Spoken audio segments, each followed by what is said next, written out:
Hello बच्चों, कैसे हो आप सभी। आशा करता हूं बहुत ही अच्छे होंगे।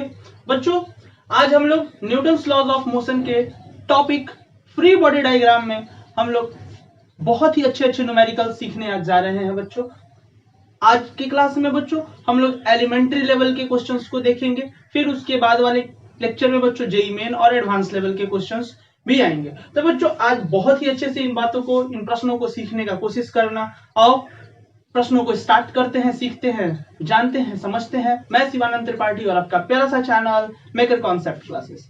बच्चों, एक प्रश्न बहुत ही एलिमेंट्री लेवल का और बहुत ही आसान, जरा हम लोग देखने का प्रयत्न करेंगे और समझने का कोशिश करेंगे। बच्चों, ये एक M1 मास का ब्लॉक है, ये एक M2 मास का ब्लॉक है और ये एक M3 मास का ब्लॉक है। ये तीन ब्लॉक्स है हमारे पास और तीनों को बच्चों एक स्मूथ सरफेस पर रख दिया गया है। कहां रख दिया गया है? स्मूथ सरफेस पे रख दिया गया है। प्रश्न कहता है कि इसके ऊपर मैंने F फोर्स लगाया, तो बताइए ये तीनों के तीनों कितने की एक्सीलरेशन से आगे बढ़ेंगे। ठीक, ये प्रश्न बोला। दूसरा प्रश्न बोलता है इसी में कि find normal force between N1 and between M1 and M2 and between M2 and M3। बस M1 और M2 के बीच का फोर्स नॉर्मल फोर्स मांग रहा है और M2 और M3 के बीच के नॉर्मल फोर्स मांग रहा है। कैसे बच्चों ये प्रश्न को निकाले, सॉल्व करें। आओ बातों को समझेंगे, प्रश्नों को समझेंगे और कैसे बनाना है। बच्चों, मैंने फ्री बॉडी डायग्राम में सारी कॉन्सेप्ट्स दे दी है, बस उन्हीं कॉन्सेप्ट को एक बार रिवाइज करके और इन प्रश्नों को सॉल्व करना है। ठीक, अब बच्चों जरा हम इस पे बात करेंगे कि ये तीनों के तीनों ब्लॉक एक कितने एक्सीलरेशन से आगे की तरफ बढ़ेंगे। बच्चों एक जरा बात देखना, ये तीनों के तीनों अगर हम इधर से फोर्स दे रहे हैं तो ये तीनों के तीनों, क्योंकि सरफेस स्मूथ है, ये तीनों के तीनों एक साथ आगे की तरफ बढ़ेंगे क्योंकि इनकी एक्सीलरेशन ए सेम है। याद रखना, जब बहुत सारी बॉडीज की कॉन्टैक्टिंग बॉडीज, बहुत सारे अगर बॉडीज हैं और उनकी कॉन्टैक्टिंग बॉडीज अगर सेम हो जाए तो बच्चों वह सारी की सारी बॉडी एक सिस्टम कहलाएंगी और एक फोर्स के साथ चलेंगी, एक एक्सीलरेशन के साथ चलेंगी। तो ये तीनों के तीनों बॉडीज क्या कहलाएंगे? एक सिस्टम कहलाएंगे। कैसा क्या कहलाएंगे? तो एक सिस्टम कहलाएंगे। याद रखेंगे, डिफरेंट बॉडीज होंगे, contacting surface same, acceleration same, तीनों बॉडी एक फोर्सेस डिफरेंट जितने भी हो, 3 हो, 10 हो, 50, 100 जितने भी हो, सब एक साथ चलेंगे और उनको एक हम सिस्टम मानेंगे। तो F इक्वल टू हो जाएगा, फोर्स इधर की तरफ दिया तो F इक्वल टू न्यूटन का सेकंड लॉ लगाएंगे, F इक्वल टू, और ये तीनों एक सिस्टम है तो M1 plus M2 plus M3, M1 plus M2 plus M3 into A। तो A एक्सेलरेशन कितना हो जाएगा? F बटा में M1 plus M2 plus M3। ठीक है बच्चों, अब प्रश्न कहता है क्या कि M2 और M3 के बीच में कितना नॉर्मल फोर्स है, M1 और M2 के बीच में कितना नॉर्मल फोर्स है, यही कह रहा है। तो जरा हम लोग बच्चों M3 के ऊपर थोड़ा गौर से देखेंगे। ठीक, और उसको सेपरेट बनाएंगे। हमने बता रखा है कि जब भी फ्री बॉडी डायग्राम बनाएंगे तो हम लोग बॉडी को क्या कर देंगे? कॉन्टैक्टिंग सरफेसेस सेपरेट कर देंगे, हटा देंगे। मान लेते हैं बच्चों यहाँ पे कॉन्टैक्टिंग सरफेस है तो यहाँ पे लगने वाला जो नॉर्मल फोर्स है उसका नाम है N। ऐसा हमने सोच लिया कि उस पे जो नॉर्मल फोर्स लग रहा है वो क्या लग रहा है? N लग रहा है। अच्छा, ये इसके ऊपर अब तुम बोलोगे सर, बच्चों बोलोगे आप लोग कि ये वाला भी तो सर कॉन्टैक्टिंग सरफेस है, तो यहाँ पे भी तो नॉर्मल लगेगा। तो यहाँ पे नॉर्मल ऊपर की तरफ M3 और नीचे की तरफ M3G लग गया। अच्छा, ये एक्सीलरेशन A से आगे की तरफ बढ़ रहा है। ठीक है ना, ये एक्सेलरेशन, क्योंकि तीनों बॉडी सेम है और डिफरेंट करके हम लोग देख रहे हैं और ये एक्सेलरेशन से चल रहा है, तो इसके ऊपर नॉर्मल फोर्स कितने लगेंगे? तो N इक्वल टू क्या हो जाएगा? M3 into A। तो M3 इंटू A का मान आ रखा है हमारा यहाँ पर, जरा देखेंगे और पुट कर देंगे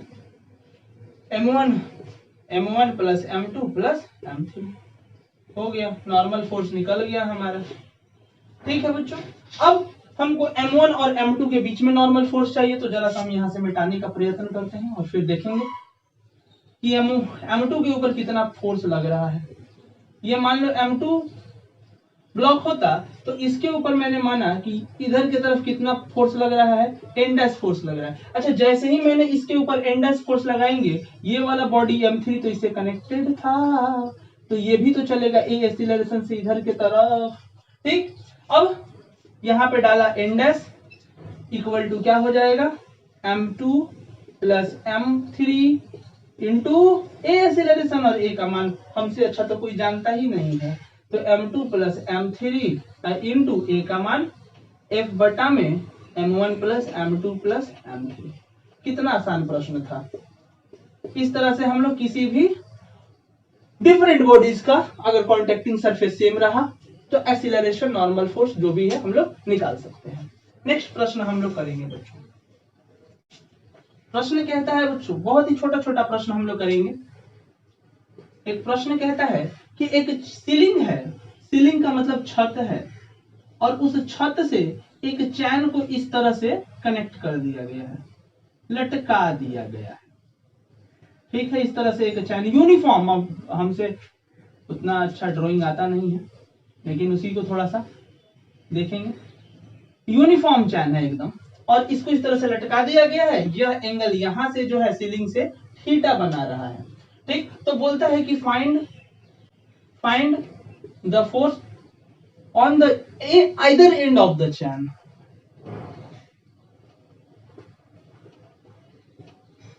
either end of the chain, end of the uniform लिख देते हैं और अच्छा लगेगा, यूनिफॉर्म चैन। बहुत ही आसान सा प्रश्न है बच्चों। ठीक है, अब फोर्स निकालना है तो जरा देखेंगे, ये चैन को थोड़ा हम लोग कॉन्टेक्टिंग सरफेस से छुड़ा देते हैं, कहीं कि हम लोगों ने पढ़ रखा है कि कॉन्टेक्टिंग सरफेस को सर हटा दिया कीजिए। तो ये देखो बच्चों, ये चैन था हमारा ना, चैन था, ये एंगल हमारा इस तरह से थोड़ा dot dot dot dot dot डाल देते हैं, ये एंगल हमारा थीटा था। तो बच्चों टेंशन इधर की तरफ, टेंशन टी इधर की तरफ मान लिया, इसका टेंशन टी इधर की तरफ ऐसा मान लिया। ठीक, तो ये एंगल थीटा, तो वर्टिकली अपोजिट से ये एंगल थीटा होगा ना, तो इधर की तरफ इसका कितना हो जाएगा, टी कॉस टी, इधर मान लेते हैं टेंशन T1 अभी, ठीक ना, इधर की तरफ हो जाएगा क्या, T1 कॉस थीटा, और ऊपर की तरफ कितना हो जाएगा, T1 साइन थीटा। कंपोनेंट तोड़ दिया, यहां पर भी तो एंगल थीटा था बुआ, है बच्चों, तो ये वाला इधर के इधर की तरफ टेंशन मान लेते हैं T2, तो ये वर्टिकली अपोजिट से ये एंगल थीटा, तो ये कितना हो जाएगा, T2 कॉस थीटा। तो कंपोनेंट तोड़ने में शर्माना नहीं है, पढ़ रखा है हम लोगों ने, शर्माना नहीं है, फट फट कंपोनेंट तोड़ना है, खट खट एकदम। कंपोनेंट टूटा, दोनों तोड़ दिए। अच्छा, इसका mg तो नीचे था, इसका मास भी था, यूनिफॉर्म चैन है, इसका मास भी, चैन है तो अपना मास है कुछ ना कुछ, तो mg नीचे की तरफ लग रहा था।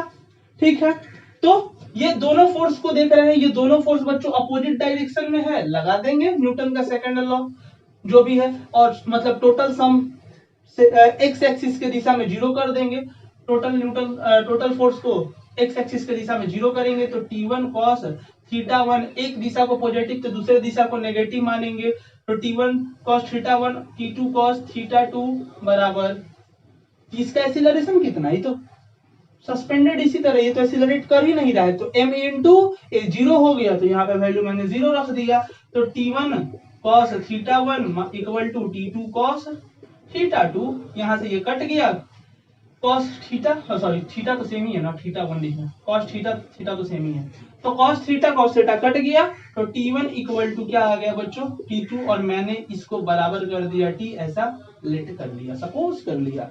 अब हमको आइदर एंड पर टेंशन चाहिए था।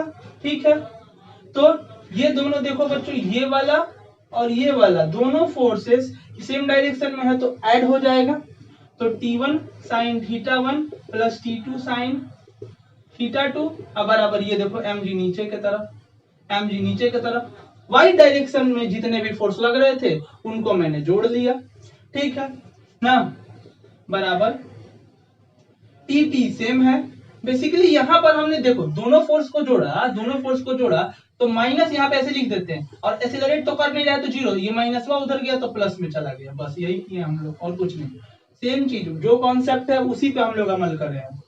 तो टी यहाँ पे देखो टेंशन T1 T2 सेम, तो टी लिख देंगे टी साइन और थीटा1 थीटा2 कहाँ लिखा, sine theta plus T sine theta equal to mg, ये दोनों को जोड़ दिया तो कितना हो गया 2 sine theta equal to mg, तो t इक्वल टू क्या हो गया mg by 2, sine theta multiply में था डिवाइड में गया 1 बाई साइन क्या हो जाता है कॉसेक हो जाता है, कॉसेक थीटा।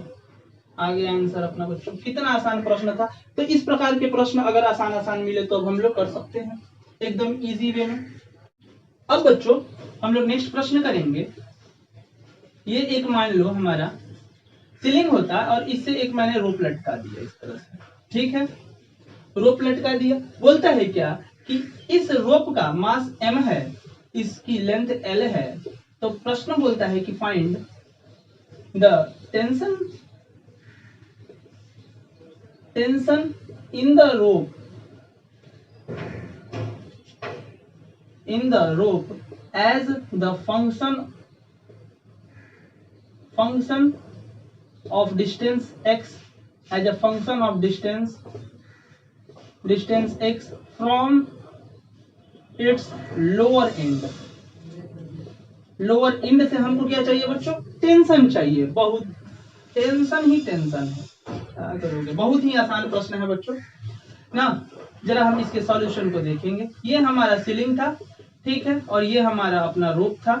अब इसकी अपनी mg तो नीचे की तरफ लगेगी। अच्छा बच्चों कोई x डिस्टेंस पर अगर फंक्शन ऑफ डिस्टेंस x पे मान रहा है लोअर एंड से, तो नीचे से मांग रहा है, तो ये मान लो डिस्टेंस x और ये पूरी की पूरी लेंथ कितनी थी बच्चों l थी। कैसे निकालते हैं बच्चों मास, अगर इस तरह का प्रश्न है कुछ नहीं करते हैं, ये रोप की पूरी लेंथ की मास कितनी है m है, लेंथ से डिवाइड करेंगे और जितना भी लोअर एंड से डिस्टेंस मांगेगा उससे क्या कर देंगे मल्टीप्लाई इनटू g। टेंशन ऊपर की तरफ, तो t minus m l x minus g equal to 0, क्योंकि ये तो एक्सीलरेट कर नहीं रहा है, हम एक्सीलरेशन के भी क्वेश्चंस दे रहे हैं नहीं रहे हैं, क्योंकि एक्सीलरेशन अभी मैंने सबके 0 रख रखे हैं। तो t equal to m l x into G, आ गया आंसर। तो इस प्रकार के प्रश्न बच्चों अगर हमारे आए एलिमेंट्री लेवल के तो हम लोग आसानी से कर सकते हैं। बच्चों आज के लिए इतना ही, तब तक के लिए धन्यवाद।